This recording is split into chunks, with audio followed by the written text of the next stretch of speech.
নমস্কার, liver foundation পশ্চিমবঙ্গের পডকাস্টে আপনাদের সকলকে স্বাগত। আজ আমরা সঙ্গে পেয়েছি ডক্টর চন্দন চ্যাটার্জিকে। IILDS লিভার হসপিটাল বলেই সোনারপুরে, যেটা বেশি পরিচিত, সেখানে সার্জন তিনি। এই হসপিটাল তুলনামূলক সুলভে চিকিৎসা করা হয় বলে মানুষ জানে। সার্জারিও সুলভে করা হয় কিনা তা আমরা আজকে ডক্টর চ্যাটার্জির থেকে জানব। নমস্কার, আমি এখানে কাজ করছি বিগত 2 বছর হলো। সুলভ ব্যাপারটা বলতে গিয়ে আমরা এইটুকু বলতে পারি, ILDS মূলত নট ফর প্রফিট ধ্যান ধারণা নিয়ে কাজ করে। তো সেহেতু এখানে বিভিন্ন গ্যাস্ট্রোসার্জিক্যাল যে অপারেশনসগুলো হয় সেগুলোর খরচা তুলনামূলকভাবে অবশ্যই অন্যান্য জায়গার থেকে স্বল্প মূল্যে হয়। আপনি একটা কথা বলুন যে এই হসপিটালে কেন আসবে, এই ধরনের সার্জারি, HPV মতন সার্জারি করাতে কেন এই হসপিটাল আসবে মানুষ? বর্তমান সময়ে একটা ধারণা হয়ে গেছে যে সুচিকিৎসা বা সুপার স্পেশালিটি চিকিৎসা খুব দুর্মূল্য, কিন্তু ব্যাপারটা অ্যাকচুয়ালি সেই রকম নয়। একটা বিজ্ঞান বা একটা সায়েন্সের সুফল তখনই হয় যখন most updated version of science is available to the common people. তো আমরা এই ধ্যান ধারণা নিয়ে কাজ করি। তো এখানে প্রধান যেটা সুবিধা সেটা হচ্ছে রোগী এবং ডাক্তারদের মধ্যে কথাবার্তা এবং আলোচনা এত বেসিক লেভেলে গিয়ে হয় যে রোগীর চিকিৎসার আগে তাকে জানতে হয় তার রোগটা কী হয়েছে। তো এই রোগের ব্যাপারে স্বচ্ছতা এবং সেই রোগের চিকিৎসার ব্যাপারে যে স্বচ্ছতা, সেই স্বচ্ছতা আমরা যতটা পারা যায় মেনটেন করি। সেই জন্য এখানে যতই গ্যাস্ট্রোসার্জিক্যাল সমস্যা নিয়ে বা গ্যাস্ট্রোএন্টারোলজিক্যাল সমস্যা নিয়ে যখন মানুষ আসছে, রোগটা হতে পারে কমপ্লিকেটেড, কিন্তু সেটা আমরা চেষ্টা করি একটা সাধারণ মানুষের পর্যায়ে নেমে তাকে তার মতো করে বুঝিয়ে কোন চিকিৎসাটা তার জন্য বেটার হবে সেই অনুযায়ী তাকে আমরা গাইড করার চেষ্টা করে থাকি। ডক্টর, এখানে তো বিভিন্ন ধরনের পেটের সার্জারি হয়ে থাকে, আপনি একটু ব্যাখ্যা করুন কি কি ধরনের সার্জারি হয়? আমরা এখানে মূলত গ্যাস্ট্রো সার্জারি এবং হেপাটো প্যানক্রিয়াটো বিলিয়ারি সার্জারির সার্ভিস দিয়ে থাকি। সাধারণ ভাষায় জানতে গেলে এটা হচ্ছে, ধরুন মুখের পর মানে ইসোফেগাস বা ফুড পাইপ, এই ফুড পাইপ থেকে রেকটাম বা পায়খানার জায়গা, এতটা জায়গার মধ্যে যে কোনো রকমের সমস্যা, তার সাথে লিভার, গলব্লাডার, প্যানক্রিয়াস, এইসবের যাবতীয় যা প্যাথোলজি হয় সেইগুলোর সার্জিক্যাল যা সমাধান দরকার সেগুলো আমরা করে থাকি। এবার তার মধ্যে হতে পারে সেটা ক্যান্সারাস মানে ক্যান্সারজনিত বা নন ক্যান্সারাস। তো বোথ এই গ্যাস্ট্রো ইন্টেস্টিনাল সিস্টেমের যাবতীয় ক্যান্সারজনিত সমস্যা বা নন ক্যান্সারজনিত সমস্যা সবই আমরা মোটামুটি এখানে অপারেশনের সার্ভিস দিয়ে থাকি। আপনি এটা বলুন যে এই হসপিটালে এই সার্জারিগুলো করতে গেলে একটা বড় সাপোর্ট লাগে, ICU সাপোর্ট বা ডায়াগনস্টিক সাপোর্ট, নার্সিং সাপোর্ট, সেটাই হসপিটালে কতটা আছে? অবশ্যই গ্যাস্ট্রো সার্জারি বা হেপাটো প্যানক্রিয়াটো বিলিয়ারি সার্জারির মতো কমপ্লেক্স সার্জারিগুলো একা একটা সার্জনের পক্ষে করা কোনোদিন সম্ভব নয়, বা তার যে আউটকাম আমরা চাইছি বা লোকে এক্সপেক্ট করে সেটা দেওয়া সম্ভব না। তো এর জন্য একটা মাল্টিপল ডিপার্টমেন্টের এক সূত্রে বেঁধে কাজ করা খুব ইম্পর্টেন্ট। তো তার জন্য দরকার একটা রেডিওলজি সাপোর্ট, দরকার সুন্দর একটি গ্যাস্ট্রোএন্টারোলজি সাপোর্ট, দরকার একটি অ্যানাস্থেসিয়া সাপোর্ট এবং অপারেশনের পরে রিকভারির জন্য ICU সাপোর্ট। তো এই প্রতিটা সাপোর্টই এখানে এক ছাদের তলায় সম্ভব, এবং সেই কারণে গ্যাস্ট্রো সায়েন্সের কঠিনতম সার্জারি যেগুলো হয় সবই এখানে আমরা রেগুলার বেসিসেই করে থাকি। এবং যেহেতু আমাদের ILDS একটি টিচিং ইনস্টিটিউট, সেহেতু এখানে আমরা কনসালটেন্টরা ছাড়াও ট্রেনি ডক্টররাও থাকেন। সেহেতু এখানে প্রতিটা পেশেন্টই একটা গ্রুপ অফ ডাক্তার দিয়ে ইভ্যালুয়েট করা হয় এবং তার চিকিৎসার প্ল্যানিং করা হয়। এবং এখানে 24/7 সুদক্ষ নার্স এবং কোয়ালিফাইড ডক্টর RMO টিম সবসময় অ্যাভেলেবেল থাকে। এবং সেই কারণে বিগত কবছরে আমরা এখানে সফলভাবে লিভার ট্রান্সপ্লান্টও কয়েকটা করেছি। শুনেছি যে ভারতবর্ষের বিভিন্ন রাজ্য থেকেও এখানে সার্জারির জন্য আসে, বিদেশ থেকেও কি আসে, আর কোথা থেকে মেনলি আসে? মূলত সার্জারি ব্রাঞ্চে আমি যেমন উড়িষ্যা, তারপরে ঝাড়খণ্ড, বিহার, উত্তরপ্রদেশের কিছু অঞ্চল, সিকিম, এই অঞ্চলের পেশেন্ট আমি পেয়েছি এবং তাদের অপারেটও করেছি এবং তারা ফলো আপেও আছে। আর বাংলাদেশ থেকে? হ্যাঁ, বাংলাদেশ থেকে আমরা কিছু পেশেন্ট পাই। আমার লাস্ট 2 বছরে আমি বেশ কয়েকজন বাংলাদেশের নাগরিকের অপারেশন করেছি, ভালো আছেন তারা। সাধারণের কাছে কিন্তু সার্জারি একটা ভয়ের ব্যাপার, সার্জারি হবে শুনলেই মানুষ খুবই ভেঙে পড়ে। কিন্তু আপনি একটু ব্যাখ্যা করুন, এই যে গল ব্লাডার স্টোনের সার্জারি হলো বা এগুলো কি এখন খুব সহজ পদ্ধতিতে হয়ে গেছে, যেটা মানুষের ভয় পাওয়ার কোনো কারণ থাকে না? দেখুন, সার্জারি জিনিসটা ভয় পায় লোকে, এটা খুব স্বাভাবিক এবং হয়তো কিছু ক্ষেত্রে ভয় পাওয়া উচিত। কিন্তু সঠিক চিকিৎসা বা সঠিকভাবে যদি সিদ্ধান্ত নেওয়া যায় তাহলে সার্জারি কিন্তু খুব সহজভাবে এবং খুব স্বল্প শরীরের ওপর ধকল দিয়েও করা যায়। যেমন খুব কমনলি আমরা দেখি যে গল ব্লাডারের স্টোন। তো প্রথমে এটা জানতে হবে যে গল ব্লাডারের স্টোন জিনিসটা কি। গল ব্লাডারের স্টোন হয় বিভিন্ন শারীরিক বা জিনগত কারণ থেকে, এবং সবার যে সার্জারি লাগে তা নয়। গল ব্লাডার স্টোন থাকলো মানেই সার্জারি করতে হবে এমন নয়। তার মধ্যে দেখতে হয়, আমরা দেখি যে কাদের সেই গল ব্লাডার স্টোনের জন্য সিমটম হচ্ছে। যদি গল ব্লাডার স্টোনের জন্য সিমটম মানে পেটে ব্যথা হয়, বা কারো গল ব্লাডার স্টোন থেকে প্যানক্রিয়াটাইটিস হয়েছে, বা কারো গল ব্লাডার স্টোনের জন্য জন্ডিস হয়েছে, তাহলে গল ব্লাডারটা আমরা বাদ দিই।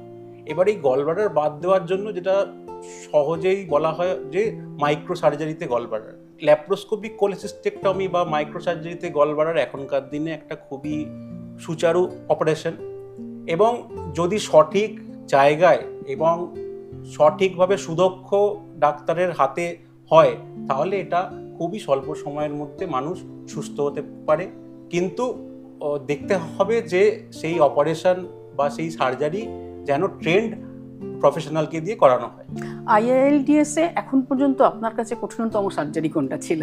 সাধারণভাবে আমরা যে সার্জারিগুলো করি অ্যাজ আ গ্যাস্ট্রো সার্জন, আমার মনে হয় যে প্যানক্রিয়াসের অপারেশন নিয়ে মানুষের মধ্যে একটা ভয় আছে।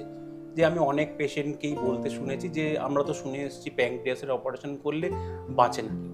তো অ্যাজ আ গ্যাস্ট্রো সার্জন আমার কাছেও প্যানক্রিয়াস সার্জারিটাই আমার মনে হয় যে সব থেকে কঠিন, কিন্তু সেটাও সফলভাবে এবং একটা দীর্ঘায়ু দেওয়ার মতো করে করা সম্ভব। এবং প্যানক্রিয়াটিক সার্জারি আমরা এখানে ILDS-এ খুবই রেগুলারভাবে করে থাকি, বোথ ক্যান্সার পেশেন্টদের জন্য এবং নন ক্যান্সার পেশেন্টদের জন্য। যত সার্জারি এখানে হয় তাতে সাফল্যের হার কেমন? সার্জারির সাফল্যের হার যদি আমাকে বলতে হয় তাহলে এটাকে আমাকে মানুষকে বলতে হবে দুভাবে। একটা হচ্ছে সার্জারি টেবিল থেকে অপারেশন পরে সফলভাবে ফিরে আসা এবং বাড়ি যাওয়া, সেটা 100% সম্ভব। কিন্তু আমরা সেইটা দিয়ে শুধু সাফল্যের হারকে বিচার করা উচিত নয়। একটা হলো অপারেশন সাকসেসফুল মানে অপারেশন থেকে সে সফলভাবে বেরিয়ে এলো কিনা, আরেকটা হলো পেশেন্টটার রোগ মুক্তি হলো কিনা। যদি রোগীর নন ক্যান্সারাস রোগ থাকে তাহলে 100% রোগ মুক্তি সম্ভব। এবং যদি পেশেন্টের ক্যান্সারাস রোগ থাকে এবং সেটা যদি সঠিক সময় অর্থাৎ আর্লি স্টেজে ডায়াগনোসিস হয় এবং অপারেশনের পরে সে যদি পরামর্শ নিয়ে প্রপারলি তার কেমোথেরাপি বা রেডিওথেরাপি এইগুলো নেয় তাহলে সেই ক্ষেত্রেও 100% সাফল্য সম্ভব। মানে পেশেন্ট একটা অপারেশন থেকে সুস্থ হয়ে শুধু বেরোলো না, সে অপারেশনের পরেও দীর্ঘদিন তার জীবন কাটাতে পারবে নর্মালভাবে। ডক্টর, এই প্রসঙ্গে একটা কথা বলছি, এই যে সার্জারি হয়ে গেল তারপরে এই ফলো আপ, এটা কিভাবে মানা উচিত? ফলো আপ ব্যাপারটা ডিপেন্ড করে প্যাথোলজির ওপরে। যদি নন ক্যান্সারাস রোগ হয় মানে যেগুলো ক্যান্সার জনিত নয়, সেগুলো জেনারেলি অপারেশনের পরে একটি কি দুবার আউটডোর বেসিসে ফলো আপে ব্যাপারগুলো শেষ হয়ে যায়। তারপরে আর ইউজুয়ালি ফলো আপের দরকার পড়ে না, দু একটা রেয়ার সিচুয়েশন ছাড়া। আর ক্যান্সারের ক্ষেত্রে জেনারেলি অপারেশনের পরে কেমোথেরাপি দেওয়া হয়, তারপরেও একটা 2 মাস কি 3 মাস কি 6 মাস ছাড়া অ্যাটলিস্ট 2 থেকে 3 বছর ফলো আপ করতে হয়। পেটের সার্জারির মধ্যে এখন একটা শোনা যায় হুইপলস, এটা কি একটু যদি ব্যাখ্যা করেন? হুইপল সার্জারি আমাদের গ্যাস্ট্রো সার্জারি বা হেপাটোপ্যানক্রিয়াটোবিলিয়ারি সার্জারিতে আমরা একটি বড় সার্জারি বলে জানি। এটা সাধারণত সেই পেশেন্টদের বা সেই রোগীদের দরকার হয় যাদের ক্ষেত্রে প্যানক্রিয়াসের হেড বা প্যানক্রিয়াসের মাথা এবং বাইল ডাক্টের তলার পোর্শনের কোনো জায়গায় কোনো ক্যান্সার পাওয়া যায়। এর লক্ষণ কি হয়? সাধারণত পেশেন্টরা প্রেজেন্ট করে জন্ডিস নিয়ে। এই ক্ষেত্রে যদি এই ডায়াগনোসিসটি হয়, মানে প্যানক্রিয়াসের মাথায় ক্যান্সার বা পিত্তনালীর ক্যান্সার বা অ্যাম্পুলার ক্যান্সার যার জন্য জন্ডিস হয়েছে, তার জন্য সাধারণত একমাত্র কিউরেটিভ অপশন, মানে একমাত্র সারানো যায় হচ্ছে এই সার্জারির দিয়ে, সেটার নাম হচ্ছে হুইপলস বা প্যানক্রিয়াটিকো ডিওডেনেক্টমি। এটাতে কি করা হয়? প্যানক্রিয়াসের মাথা, ডিওডিনাম মানে যে অংশটা হচ্ছে পাকস্থলীর পরের অংশ, পিত্তনালী, পিত্তথলি, এই পুরো কমপ্লেক্স এরিয়াটাকে বাদ দিয়ে আবার পুনরায় নর্মাল ফিজিওলজিক্যাল রুট যে আছে, মানে পিত্তটা খাদ্যনালীতে ড্রেন করবে, প্যানক্রিয়াসের যে রস সেটা খাদ্যনালীতে ড্রেন করবে এবং মুখে যেটা মানুষ খাবে সেই খাবারটাও খাদ্যনালীর মধ্যে যাবে, সেই ফিজিওলজিক্যাল কানেকশনগুলো আবার ক্রিয়েট করা হয়। তো অবশ্যই সার্জারিটি খুব কমপ্লিকেটেড, কিন্তু এই যে রোগীদের ক্ষেত্রে এটি দরকার, অর্থাৎ প্যানক্রিয়াটিক হেড ম্যালিগনেন্সি বা পেরিঅ্যাম্পুলারি কার্সিনোমা বা বাইল ডাক্টের ক্যান্সার, সেই পেশেন্টদের ক্ষেত্রে একমাত্র কিউরেটিভ অপশন হচ্ছে এই হুইপলস সার্জারি। আপনি বললেন যে IILDS এ লিভার ট্রান্সপ্ল্যান্ট হয়, তা লিভার ট্রান্সপ্ল্যান্ট ব্যাপারটা কি, এটা যদি একটু সহজভাবে বোঝান। লিভার ট্রান্সপ্লান্ট যেমন হচ্ছে, লিভারের কিছু কিছু রোগ হয় যেটা আমরা কমন ভাষায় জানি বা কমন মানুষও এখন জানে, সিরোসিস অফ লিভার বা কোনো এমন রোগ যেটাতে লিভার যদি ফেল করে যায়, মানে লিভার যদি তার নর্মাল কার্যক্ষমতা হারিয়ে ফেলে, একটা স্টেজের পর গিয়ে লিভার প্রতিস্থাপন করা ছাড়া বা নতুন লিভার সেই মানুষকে দেওয়া ছাড়া আর কোনো পন্থা থাকে না। তো সেক্ষেত্রে কি হয়, দুভাবে করা যায়। একটা হচ্ছে ব্রেন ডেড মানুষের থেকে পুরো লিভার নিয়ে যে মানুষের লিভারটা খারাপ হয়েছে তার খারাপ লিভারটাকে সরিয়ে সেই নতুন লিভারটা লাগানো যায়, বা সেই পেশেন্টের রক্তের সম্পর্কের কোনো আত্মীয় তাদের থেকে রক্ত ম্যাচ করিয়ে সেই আত্মীয়ের লিভারের খানিকটা অংশ এই রোগীর দেহে প্রতিস্থাপন করা যায়, যেটাকে আমরা লিভিং ডোনার লিভার ট্রান্সপ্লান্ট বলি, যাতে যিনি লিভার দিলেন তার কোনো অসুবিধা না হয় এবং যিনি লিভারের খানিকটা অংশ পেলেন সেই লিভারটা পেয়ে সেই লিভারটা স্বাভাবিকভাবে কাজ করে সেই অসুস্থ মানুষটিকে সুস্থ করতে পারে। এইবার লিভার ট্রান্সপ্লান্ট মানে বিশেষ করে লিভিং ডোনার লিভার ট্রান্সপ্লান্ট নিয়ে সাধারণ মানুষের মধ্যে একটা প্রশ্ন খুবই জাগে বা হওয়া উচিত, যে লিভার যদি কেউ দিয়ে দেয় তাহলে যে লিভার দিয়ে দিল সে কিরমভাবে বাঁচবে। তো লিভারের একটি অদ্ভুত ক্ষমতা হচ্ছে লিভার রিজেনারেট করতে পারে বা নিজেকে নিজে আবার তৈরি করতে পারে। তো একটা সাধারণ হেলদি লিভার যদি একটি মানুষের থাকে, তার 20 থেকে 30% লিভার যদি রাখা যায়, তাহলেই সেই মানুষটির নর্মাল জৈবিক যা কার্যকলাপ সেগুলো সে মেনটেন করতে পারে। এবং যে মানুষকে লিভারটি দেওয়া হলো সেই মানুষেরও যদি বডি ওয়েটের বা বডির ওজনের অনুপাতে সেইটুকু লিভারের অংশ দেওয়া হয় তাকে, সেটাও তার জীবনযাত্রার জন্য সাফিসিয়েন্ট। এইভাবে লিভিং ডোনার ট্রান্সপ্লান্ট এইভাবে করা হয় যে যার থেকে লিভার নেওয়া হলো তার থেকেও লিভার নেওয়ার পরেও তার কাছে এতটা পরিমাণ লিভার পড়ে থাকে যে সেইটা দিয়ে তার আগামী জীবনে কোনো শারীরিক সমস্যা হবে না, এবং যতটুকু লিভার তার থেকে নিয়ে অসুস্থ মানুষের শরীরে দেওয়া হলো সেইটা দিয়ে সেই অসুস্থ মানুষটির বাকি জীবনের কাজ চলে যাবে।